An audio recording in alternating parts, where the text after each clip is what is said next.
Purchase booklet, hindi na kailangan ng mga senior citizen para makakuha ng discount sa gamot. Yan ay matapos maglabas ng bagong administrative order ang Health Department. John Amores, tinanggalan ng professional license ng Games and Amusements Board o GAB matapos mapatunayang guilty sa conduct unbecoming of a professional basketball player. Ibig sabihin, hindi na siya makakapaglaro sa anumang professional basketball games na saklaw ng GAB, effective immediately. Nag-ugat ang kaso sa insidente sa Laguna noong Setyembre kung saan nakita sa CCTV si Amores na nagpaputok ng baril.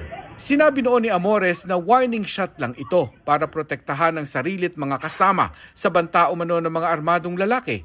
Pero itinuring ng GAB na mapanganib ang kanyang aksyon na nagdulot ng gulo at kaguluhan. Wala pang bagong pahayag si Amores na nahaharap din sa kasong attempted homicide.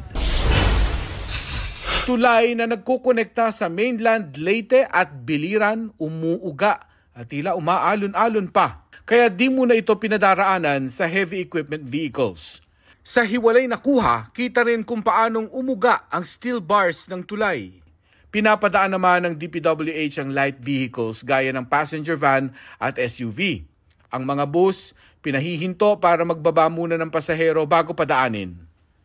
Mark Salazar, nagbabalita para sa GMA Integrated News.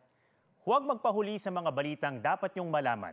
Mag-subscribe na sa GMA Integrated News sa YouTube.